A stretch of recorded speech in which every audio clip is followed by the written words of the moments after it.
नमस्कार। Sanskrit online classes में आप सभी का स्वागत है। पिछली क्लास में हमने मनुस्मृति के द्वितीय अध्याय से कुछ महत्वपूर्ण पद्यों के ऊपर हमने चर्चा की थी। आज हम उसी क्रम को आगे बढ़ाते हुए आगे के जो हमारे पद्य हैं उनको लेकर के हम चर्चा करेंगे। तो आइए शुरू करते हैं। हमारा अगला जो पद्य है वो है श्रोतम त्वक चक्षुषी जिह्वा नासिका चेव पंचमी पायुपस्थम हस्तपादम वाक चेव दशमी स्मृता। इस पद्य के अंतर्गत मनु ने 10 प्रकार की जो इंद्रियां होती हैं उनका वर्णन किया है, उनके नामों का वर्णन किया है कि 10 जो इंद्रियां हैं वो कौन कौन सी होती हैं। तो यहाँ मनु कहते हैं कि श्रोतम अर्थात जो कर्ण होता है वह, त्वक अर्थात त्वचा, चक्षुषी अर्थात नेत्र चक्षु, जिह्वा अर्थात जिह्वा, पंचमी नासिका च और 5वीं नासिका होती है। फिर कहते हैं एव पायुपस्थ, इसके पश्चात पायु अर्थात गुदा, उपस्थम अर्थात लिंग या योनि, हस्त अर्थात हाथ, पादम अर्थात पैर, वाक अर्थात वाणी, च एव दशमी स्मृता। इस प्रकार से ये 10 इंद्रियां होती है। तो इस पद्य के अंतर्गत मनु ने 10 प्रकार की जो इंद्रियां होती हैं उनके नामों का उल्लेख किया है। तो यहाँ मनु इस प्रकार से बताते हैं 10 इंद्रियां कौन कौन सी है। तो यहाँ कहते हैं, सबसे पहले कहते हैं चक्षु, श्रोत,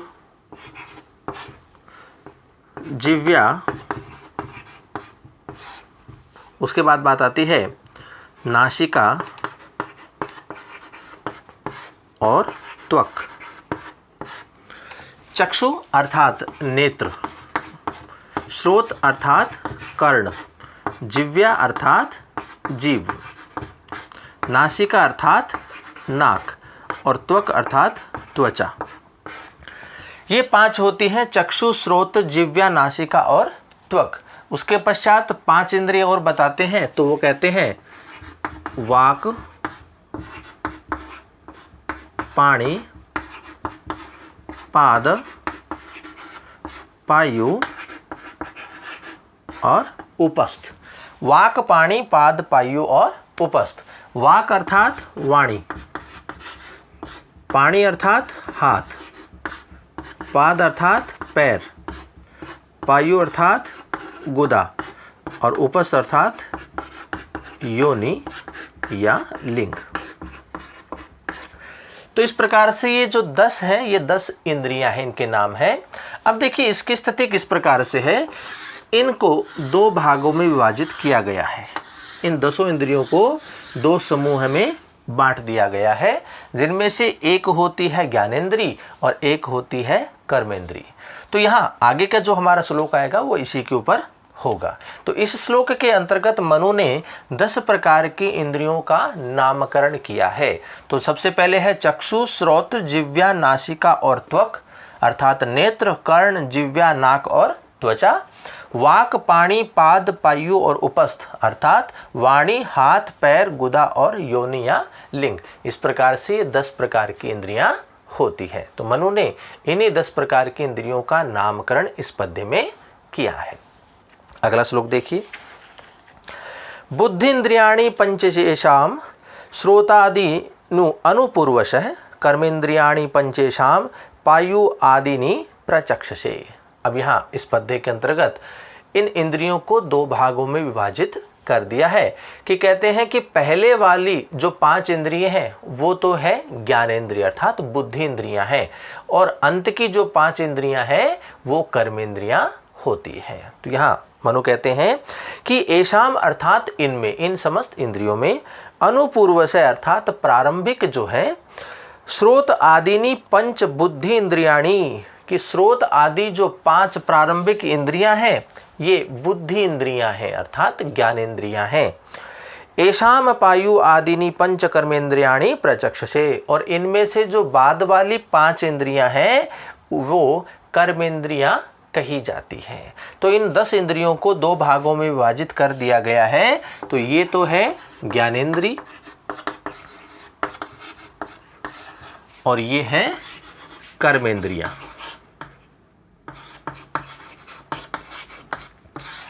अब देखिए इनका जो नामकरण किया गया है ज्ञानेंद्रिय और कर्मेंद्रिय, ये जो 5 इंद्रियां होती हैं ये हमें ज्ञान करवाती है, किसी न किसी वस्तु का, पदार्थ का हमें ज्ञान करवाती है, इसलिए ये इंद्रियां क्या है, ज्ञानेंद्रियां कही जाती है। और ये जो 5 इंद्रियां हैं ये किसी न किसी कर्म को करती है, किसी न किसी कार्य को करने वाली होती है, इसलिए इनका नामकरण क्या किया गया है, कर्म इंद्रियां। तो ये कोई न कोई कर्म को करती हैं और ये किसी न किसी का ज्ञान हमें करवाती है, इसलिए ये ज्ञानेंद्रियां हैं और ये कर्मेंद्रियां हैं। तो मनु कहते हैं कि इनमें से जो प्रारंभिक स्रोत आदि इंद्रियां हैं वो बुद्धि इंद्रियां हैं अर्थात ज्ञानेंद्रियां हैं, और बाद की जो इंद्रियां हैं पायु आदि वो कर्मेंद्रियां कही जाती है। तो इस प्रकार से मनु ने इस पद्य में ज्ञानेंद्रिय और कर्मेंद्रियों को अर्थात 10 इंद्रियों को 2 भागों में विभाजित कर दिया है। तो इसी का वर्णन मनु ने इस पद्य में किया है। अगला पद्य देखिए, एकादशम मनोज्ञेयम स्वगुणेनो उभयात्मकम यस्मिन् जिता वेतौ भवतः पंचकौ गणौ। अब यहाँ जो उभयात्मक इंद्रिय मन कही जाती है उसके बारे में बताया गया है कि मन के जीते जाने पर ये समस्त इंद्रियां जो है वो अपने आप ही जीती जा चुकी होती हैं। अगर मन जीत लिया जाता है तो इंद्रियों को भी नियंत्रण में आसानी से किया जा सकता है। तो इसी का वर्णन इस पद्य में मनु ने किया है। तो मनु कहते हैं स्वगुणेन अर्थात अपने गुण से, उभयात्मकम अर्थात दोनों में, ये जो मन है ये ज्ञानेंद्रिय भी होती है और कर्मेंद्रिय भी होती है, इसीलिए इसको उभयात्मक इंद्रिय कहा जाता है। तो स्वगुणेन अर्थात अपने गुण से, उभयात्मकम एकादशम मनः ज्ञेयम, उभयात्मक इंद्रिय मन कहा जाता है कि अपने गुण से उभयात्मक यह 11वां मन कहा जाता है, अर्थात 11वीं जो इंद्रिय है वह मन कही जाती है। यस्मिन जीते एतौ पंचको गणौ जितौ भवतः है। यस्मिन जीते अर्थात जिसके जीते जाने पर, अर्थात जिस मन को जीते जाने पर ये 5 के जो समूह है अर्थात ज्ञानेंद्रिय और कर्मेंद्रिय, इनको भी जितौ भवतः अर्थात जीत लिया जाता है। तो यह मनु कहते हैं कि 10 इंद्रियां जो है हमारे सामने, चक्षु श्रोत जिह्वा नासिका त्वक, और 5 कर्मेंद्रियां हैं वाक पाणी पाद पायु उपस्थ, इनके अलावा अपने गुण से उभयात्मक जो इंद्रिय है वह मन होती है, और जिसको जीत लिए जाने पर अर्थात उस मन को जीत लिए जाने पर ये 5 के जो गुण समुदाय हैं इनको भी आसानी से जीत लिया जाता है। तो इसी का वर्णन इस पद्य में मनु ने किया है। अगला पद्य देखिए, इंद्रियाणाम प्रसंगेन दोषम रिच्छतः संशयम सन्नियम तु तानेव ततः सिद्धि नियच्छति।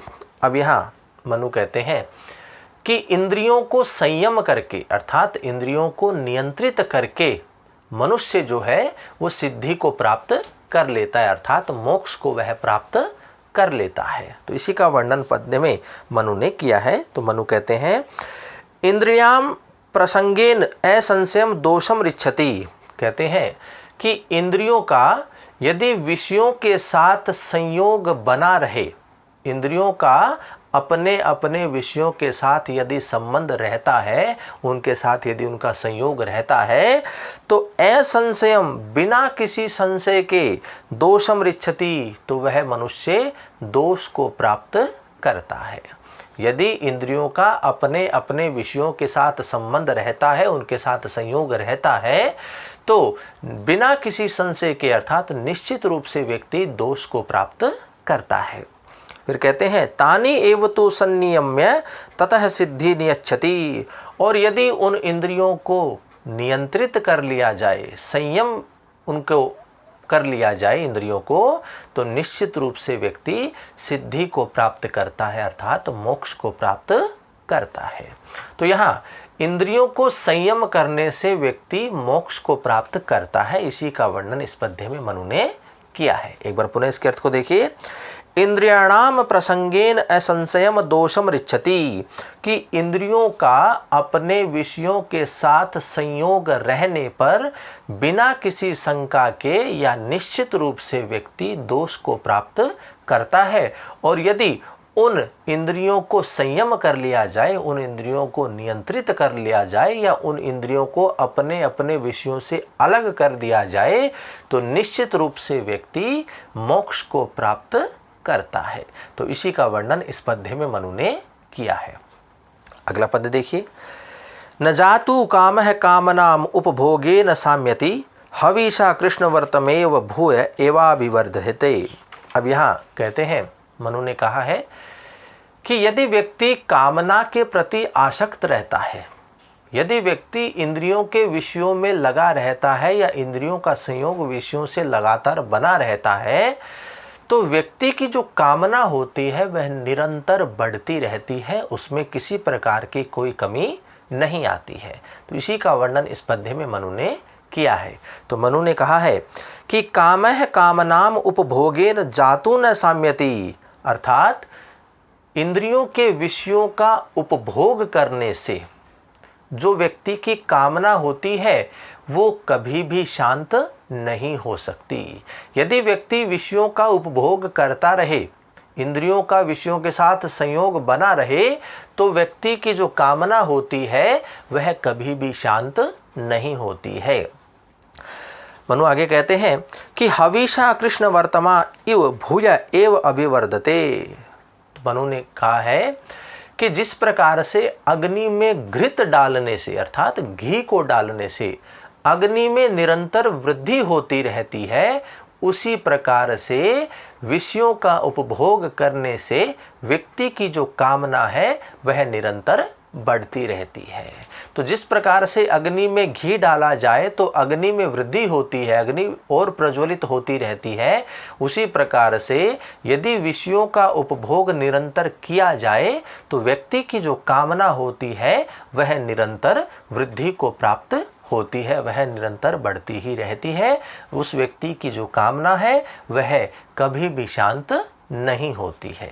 तो मनु ने इसमें इसी का वर्णन किया है। एक बार पुनः इसके अर्थ को देखते हैं कि कामः कामानाम उपभोगेन जातु न साम्यति, कि विषयों का उपभोग करने से व्यक्ति की कामना को शांत नहीं किया जा सकता। हविषा कृष्ण वर्तमा इव भूय एव अभिवर्धते, कि अग्नि में घृत को डालने से, अर्थात घी को डालने से अग्नि में जिस प्रकार से वृद्धि होती है या निरंतर जिस प्रकार से अग्नि बढ़ती रहती है, उसी प्रकार से विषयों का निरंतर उपभोग करने से व्यक्ति की कामना निरंतर बढ़ती रहती है, उसमें किसी प्रकार की कोई कमी नहीं आती या व्यक्ति की कामना को शांत नहीं किया जा सकता। तो इसी का वर्णन इस पद्य में मनु ने किया है। अगला पद्य देखिए। यश्चेतान प्राप्नुयात सर्वान यश्चेतान केवलांश त्यजेत प्रापणात सर्व कामनाम परित्यागो विशिष्यते। तो यहाँ मनु ने विषयों का भोग प्राप्त करने की अपेक्षा विषयों का परित्याग करने को अधिक श्रेष्ठ बताया है। तो इसी का वर्णन मनु ने इस पद्य में किया है।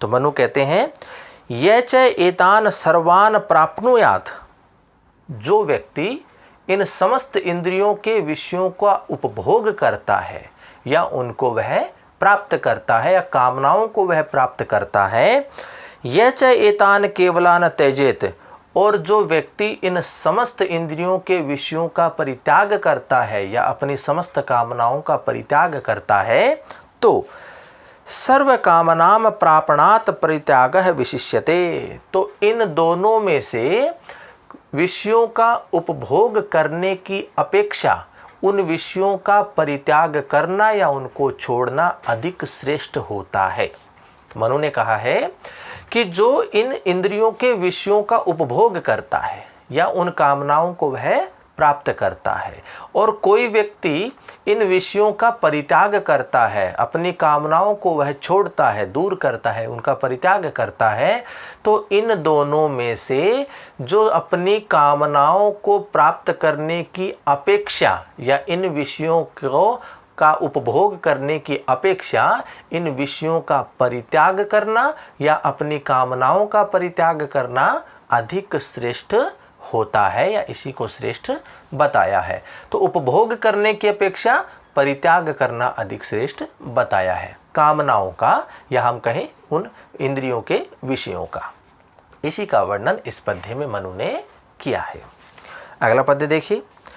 न तथैतानि शक्यन्ते संनियन्तुं मशेव्या विषयेषु प्रजुष्टानि यथा ज्ञानेन नित्यशः। अब यहाँ इंद्रियों का दमन किस प्रकार से किया जा सकता है, उसका क्या उपाय है, उसी का वर्णन इस पद्य में मनु ने किया है। तो मनु ने बताया है कि विषयेषु प्रजुष्टानि एतानि असेव्या संनियन्तु तथा न शक्यन्ते यथा नित्यश ज्ञानेन शक्यन्ते। तो मनु कहते हैं कि विषयों में लगी हुई इंद्रियों को नियंत्रण, इन इंद्रियों का नियंत्रण अपनी कामनाओं का या उन इंद्रियों के विषयों का परित्याग करने से नहीं होता, या अपनी इंद्रियों का संयम उन विषयों का परित्याग करने से नहीं होता है, अपितु उनके प्रति जो ज्ञान है या उस ज्ञान को ग्रहण करने से ही इंद्रियों को संयम बनाया जा सकता है, नियंत्रित किया जा सकता है। तो मनु ने कहा है विषयेषु प्रजुष्ठानि, अर्थात विषयों में लगी हुई ये इंद्रियां, एतानि असेव्या सनितुम तथा न शक्यते, कि इनका परित्याग करने से, इन विषयों का परित्याग करने से या अपनी कामनाओं का परित्याग करने से इन इंद्रियों को संयम नहीं किया जा सकता, इन इंद्रियों को नियंत्रित नहीं किया जा सकता। यथा नित्य से ज्ञानेन शक्यन्ते, कि निश्चित रूप से ही नित्य ज्ञान से ही इन इंद्रियों को नियंत्रित किया जा सकता है या इन इंद्रियों को संयम बनाया जा सकता है, कि ये जो विषय है, ये जो शरीर है, ये मिथ्या है। इस प्रकार के ज्ञान के माध्यम से ही इन इंद्रियों को नियंत्रित किया जा सकता है, इनको संयम बनाया जा सकता है। तो इसी का वर्णन मनु ने इस पद्य में किया है। अगला पद्य देखिए। वेदास्त्यागश्च यज्ञाश्च नियमाश्च तपांसि च न विप्र दुष्ट भावश्च सिद्धि गच्छन्ति करहिचित। अब यहाँ मनु कहते हैं कि जो कामना के प्रति आसक्त रहता है, इन विषयों का उपभोग करता है, तो यज्ञ आदि फल प्राप्ति उनको नहीं होती है। यज्ञ आदि की जो फल प्राप्ति है वह उन्हें नहीं होती है। जो उन इंद्रियों के विषयों का उपभोग करता है या कामनाओं के प्रति अधिक आसक्ति रखता है, तो उनको यज्ञ आदि की फल प्राप्ति नहीं होती है। इसी का वर्णन मनु ने इस पद्य में किया है। तो मनु कहते हैं कि विप्रदुष्ट भावश्च, अर्थात जिसका मन विषयों में लगा रहता है, उन इंद्रियों के अपने अपने विषयों में लगा रहता है, ऐसे दुष्ट प्रवृत्ति वाले मनुष्य को या दुष्ट स्वभाव वाले मनुष्य को वेदा अर्थात वेदाध्ययन, त्याग अर्थात ध्यान दान, यज्ञ अर्थात व्रत जो यज्ञ है, हवन आदि है, नियमा अर्थात जो व्रत है, तपांसी और तप, करहिचित सिद्धि न गच्छन्ति, ये कभी भी सिद्धि नहीं देते या कभी भी फल प्रदान नहीं करते हैं। जिस व्यक्ति का मन विषयों में लगा रहता है, जिस व्यक्ति का मन सदैव उन इंद्रियों के विषयों में लगा रहता है, उन विषयों का उपभोग करता है, ऐसे दुष्ट चरित्र वाले, ऐसे दुष्ट स्वभाव वाले मनुष्य को वेदाध्ययन अर्थात वेदों का जो ज्ञान है, अध्ययन है, वह त्याग अर्थात दान, यज्ञ अर्थात हवन क्रिया, नियमा अर्थात व्रत, तपांसी और तप, ये कभी भी फल को प्रदान नहीं करते हैं, ये कभी भी उस व्यक्ति की सिद्धि नहीं करते हैं। तो इसी का वर्णन इस पद्य में मनु ने किया है। अगला पद्य देखिए। श्रुत्वा स्पृष्टवा च दृष्टवा च भुक्त्वा घ्रात्वा च यो नरः न ह्रिष्यति गलायति वास विज्ञेयो जितेंद्रिय है। इस पद्य में जितेंद्रिय के स्वरूप का वर्णन किया है कि अपनी इंद्रियों को जीतने वाला कौन होता है या किस प्रकार से अपनी इंद्रियों को नियंत्रित किया जा सकता है, जितेंद्रिय किसको कहा जाता है, तो उसी के स्वरूप का वर्णन इस पद्य में मनु ने किया है।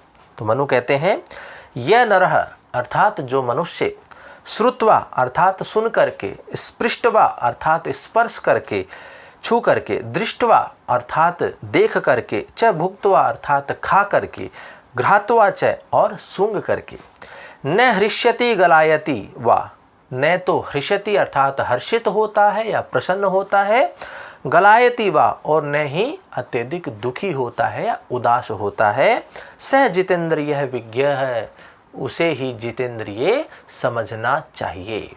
कि जो मनुष्य सुन करके, छू करके, खा करके, देख करके, सूंघ करके न तो प्रसन्न होता है और न ही दुखी होता है, तो वही जितेंद्रिय कहा जाता है, उसे ही जितेंद्रिय समझना चाहिए। तो जितेंद्रिय का क्या स्वरूप है, किसे कहा जाता है, उसी का वर्णन इस पद्य में मनु ने किया है। अगला पद्य देखिए, इंद्रियाणाम तु सर्वेषां यद्येकं क्षरति इंद्रियं तेनास्य क्षरति प्रज्ञा धृते पात्रादि ओदकम। अब यहाँ इंद्रियों की यदि अधीनता स्वीकार कर ली जाए या कोई व्यक्ति अपनी इंद्रियों के प्रति अधीन हो जाता है, तो उस व्यक्ति की बुद्धि का नाश निश्चित रूप से होता है। उसी का वर्णन इस पद्य में मनु ने किया है। तो मनु कहते हैं, सर्वेषाम तु इंद्रियाणाम यदि एकम इंद्रियम क्षरति, कहते हैं कि इन समस्त इंद्रियों में से एक इंद्रिय भी अपने विषय में यदि लग जाती है या एक इंद्रिय भी अपने विषय के साथ संबंध बना लेती है, तो अस्य धृते पात्रात उदकम इव प्रज्ञाक्षरति, तो उस व्यक्ति की बुद्धि ज्ञान उसी प्रकार से झर जाता है जिस प्रकार से चमड़े के पात्र से जल झर जाता है। अर्थात धीरे धीरे व्यक्ति की जो बुद्धि है उसका नाश हो जाता है। तो इसी का वर्णन मनु ने इस पद्य में किया है। एक बार पुनः इसके अर्थ को देखिए कि सर्वेषाम तु इंद्रियाणाम यदि एकम इंद्रियम क्षरति, कि यदि इन समस्त इंद्रियों में से एक इंद्रिय भी यदि अपने विषय के साथ जुड़ जाती है, लग जाती है, तेन अस्य धृते पात्रात उदकम इव प्रक्षाक्षरति, तो उस व्यक्ति की बुद्धि उसी प्रकार से धीरे धीरे झर जाती है जिस प्रकार से चमड़े के पात्र में से जल झर जाता है।